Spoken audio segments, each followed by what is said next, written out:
आश्विन मास कृष्ण पक्ष की इंदिरा एकादशी का महात्म्य। युधिष्ठिर ने पूछा, मधुसूदन, कृपा करके मुझे यह बताएं कि आश्विन के कृष्ण पक्ष में कौन सी एकादशी होती है। भगवान श्री कृष्ण बोले, राजन, आश्विन कृष्ण पक्ष में इंदिरा नाम की एकादशी होती है। उसके व्रत के प्रभाव से बड़े बड़े पापों का नाश हो जाता है। नीच योनियों में पड़े हुए पितरों को भी यह एकादशी सद्गति देने वाली है। राजन, पूर्व काल की बात है। सतयुग में इंद्रसेन नाम से विख्यात राजकुमार थे, जो अब माहिष्मतीपुरी के राजा होकर धर्मपूर्वक प्रजा का पालन करते थे। उनका यश सब ओर फैल चुका था। राजा इंद्रसेन भगवान विष्णु की भक्ति में तत्पर हो गोविंद के मोक्षदायक नामों का जप करते हुए समय व्यतीत करते थे और विधि पूर्वक आध्यात्म तत्व के चिंतन में संलग्न रहते थे। एक दिन राजा राजसभा में सुखपूर्वक बैठे हुए थे। इतने ही में देव ऋषि नारद आकाश से उतरकर वहां आ पहुंचे। उन्हें आया देख राजा हाथ जोड़कर खड़े हो गए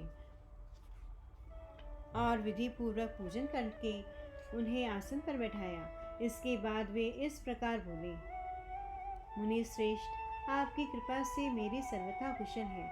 आज आपके दर्शन से मेरी संपूर्ण यज्ञ क्रियाएं सफल हो गई हैं। देव ऋषि, आपके आगमन का कारण बताकर मुझ पर कृपा करें। नारद जी ने कहा, नृपश्रेष्ठ सुनो, मेरी बात तुम्हें आश्चर्य में डालने वाली है। मैं ब्रह्मलोक से यमलोक में आया था। वहाँ एक श्रेष्ठ आसन पर बैठाकर यमराज ने मेरी भक्ति पूर्वक पूजा की। उस समय यमराज की सभा में मैंने तुम्हारे पिता को भी देखा था। वे व्रत भंग के दोष से वहाँ आए थे। राजन, उन्होंने तुमसे कहने के लिए एक संदेश दिया है, उसे सुनो। उन्होंने कहा, बेटा, मुझे इंदिरा के व्रत का पुण्य देकर स्वर्ग में भेजो। उनका यह संदेश लेकर मैं तुम्हारे पास आया हूँ। राजन, अपने पिता को स्वर्ग लोक की प्राप्ति कराने के लिए इंदिरा का व्रत करो। राजा ने पूछा, भगवन, कृपया करके इंदिरा का व्रत बताइए। किस पक्ष में, किस तिथि को और किस विधि से उसका व्रत करना चाहिए।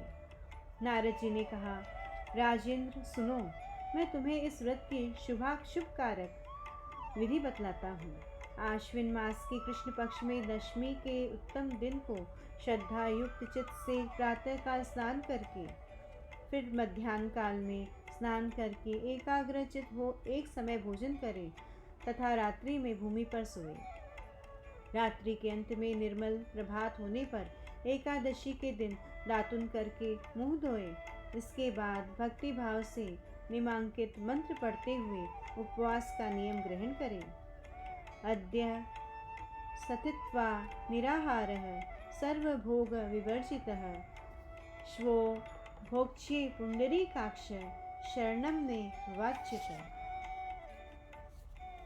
अर्थात, कमल नयन भगवान नारायण, आज मैं सब भोगों से अलग हो निराहार रहकर कल भोजन करूंगा। अच्युत, आप मुझे शरण दें।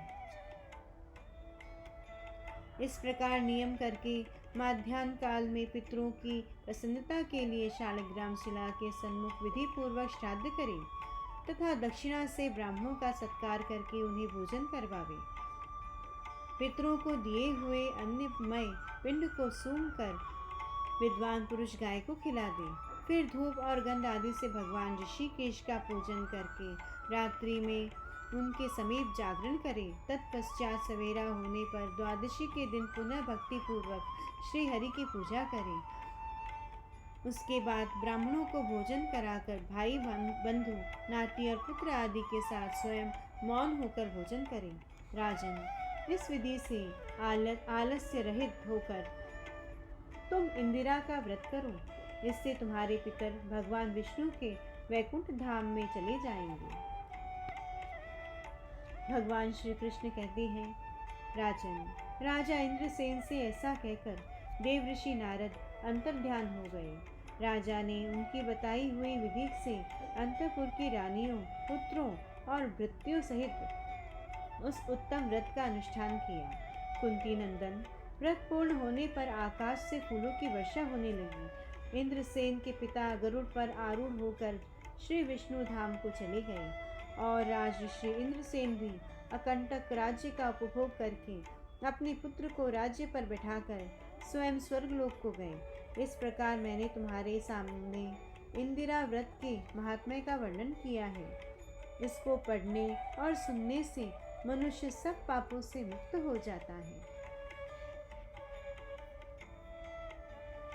जय श्री कृष्ण।